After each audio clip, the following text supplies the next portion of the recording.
Hello hi good morning. स्वागत आहे माझ्या व्लॉगमध्ये. तर बघा, लग्नाचा विषय चालू होता आणि ज्यांच्याकडे मुलं आणि मुली लग्नाचे आहेत त्यांच्यासाठी महत्त्वाचा विषय. आणि प्रत्येकजण सांगत होतं की मुलगी अशी पाहिजे, मुलगा असा पाहिजे, पॅकेजेस असं पाहिजे, नोकरीवाला पाहिजे, गव्हर्नमेंट जॉबवाला पाहिजे, दिसायसाठी सुंदर पाहिजे, हे सगळे विषय सुरू होते. तर एक काकू होत्या. तर काकूनी सहज म्हटलं की म्हणे बघ, लग्नाचं कसं असते, लग्न आपल्या वेळेतच जुळते. आपण कितीही प्रयत्न केला आधी जुळायचा तर ते जुळत नाही. आणि दुसरं म्हणे, जोडाघोडा असते तो देवाघरी बनते. आणि देवाघरी बनून जोडे येते, त्याच्यानं आपण काही एवढी टेन्शन घ्या, जेव्हा जुडायचं आहे तेव्हा लग्न जोडणारच आहे, असं त्या काकूचं म्हणणं होतं.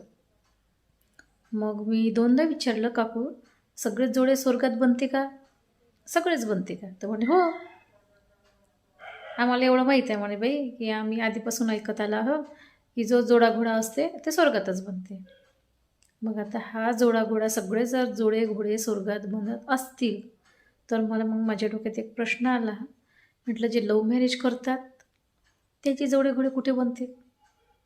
कारण ते लव्ह मॅरेज करतात, प्रेम एकमेकावर करतात, तेव्हा जात धर्म बघितला जात नाही. आणि असं म्हणतात की प्रेम हे अंधळ असते, कोणासोबत होईल काही सांगता येत नाही. त्याच्यानुसार मुलं मुली प्रेम करतात, लव्ह मॅरेज करतात. आईवडील ॲक्सेप्ट करत नाही. कधी मुलाचे इकडले नाराज असतात, कधी मुलीचे इकडले नाराज असतात, कधी दोन्हीकडे मुला मुलीला ॲक्सेप्ट करत नाही. आणि कसं असते, प्रेमवाल्यांना ॲक्सेप्ट केलं आणि काय नाही केलं ते लग्न करतातच. मग कोर्ट मॅरेज करेल, बाहेर राहील, असं काही त्यांचं नसतेच की मग आता आईवडिलांनी घरात घेतलं नाही तर आपण कोर्ट मॅरेज किंवा लग्न करू नये म्हणून ते करतात, नक्की करतात. कारण असं म्हणतात ना, प्रेम आंधळ असते. मग आता मला हा प्रश्न पडतो की सगळ्यात जोड्या घोड्या जर स्वर्गात बनत असेल, देवानं जर ठरवल्या असेल, तर मग हे जे लव्ह मॅरेज वगैरे करतात तर मग ते ॲक्सेप्ट का करत नाही आईवडील? नाही का, करायला पाहिजे की नाही? जोड्या घोडा जरच देवाच्या घरी बनलेला आहे तर मग ह्या पण जोड्या देवाघरीच बनतात.